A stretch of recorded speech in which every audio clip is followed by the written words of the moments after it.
a storm? How did I get here? And where is here? Wait, there's the lighthouse. I'll be safe if I can make it there. I hope. Please let me make it there.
Was so surreal. Famously called film Little Pieces of Time. But he could be talking about photography, as he likely was. Okay, I'm in class. Everything's cool. I'm okay. From light to shadow. From color to chiaroscuro. Now, can you give me an example of a photographer who perfectly captured the human condition in black and white? I didn't fall asleep, and that sure didn't feel like a dream. Bueller? Weird. Diane Arbus. There you go, Victoria. Look at this crap.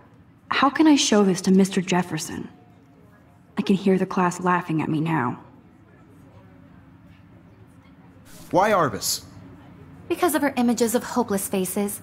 You feel like totally haunted by the eyes of those sad mothers. I can't believe I still have this pencil She saw case. humanity as I should torture, upgrade right? to the 21st century. And frankly, it's bullshit. But I like it old school. Keep that to yourself.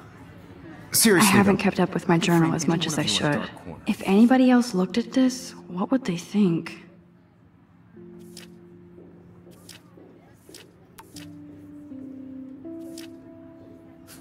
And capture you in a moment of desperation.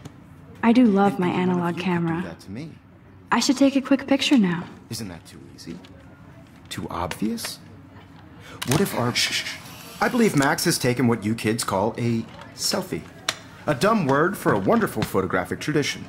And Max has a gift. Of course, as you all know, the photo portrait has been popular since the early 1800s. Your generation was not the first to use images for selfie expression. Sorry, I couldn't resist. The point remains that the portraiture has always been a vital aspect of art and photography for as long as it's been around. Now, Max, since you've captured our interest and clearly want to join the conversation, can you please tell us the name of the process that gave birth to the first self-portraits?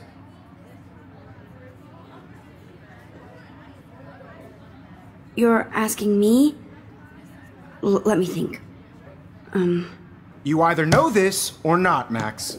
Is there anybody here who knows their stuff? Louis Daguerre was a French painter who created daguerreotypes, a process that gave portraits a sharp reflective style like a mirror. Now you're totally stuck in the retro zone. Sad face. Very good, Victoria. The Daguerrean process brought out fine detail in people's faces, making them extremely popular from the 1800s onward. The first American daguerreotype self-portrait was done by Robert Cornelius. You can find out all about him in your textbook, or even online. My little camera... And guys, don't forget the deadline to submit a photo in the Everyday Heroes contest. I'll fly out with the winner to San Francisco, where you'll be feted by the art world. It's great exposure, and it can kickstart a career in photography. So Stella and Alyssa, get it together. Taylor, don't hide. I'm still waiting for your entry, too. And yes, Max, I see you pretending not to see me.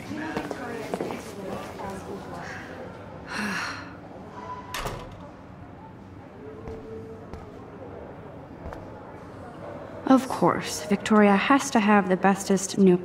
I should have known. She'll have better equipment than Blackwell. Everybody in class is turning in a photo, so you see the dilemma? I know, Mr. Jefferson. I just worked so hard on the shot, and I'm sure you know what it's like to be consumed by your work. I just really think Everyday Heroes is an important cultural event, and I want to represent Blackwell Academy. You have just by participating, by putting yourself out there in the world. Now, no matter Every time I who- look at Victoria, I feel like she's talking smack about me. I don't want anybody to feel This is ridiculous. I always get so shy and nervous around Mr. Jefferson. photographic world. Excuse me, Mr. Jefferson, can I talk to you for a moment? Yes, excuse you. No, Victoria. Excuse us. I'd never let one of photography's future stars avoid handing in her picture. I didn't have any time. Way too much homework. Max, you're a better photographer than a liar. Now, I know it's a drag to hear some old dude lecture you, but life won't wait for you to play catch-up. You're young, the world is yours, blah, blah, blah, right? But you do have a gift. You have the fever to take images, to frame the world only the way you envision it. Now, all you need is the courage to share your gift with others. And that's what separates the artist from the amateur.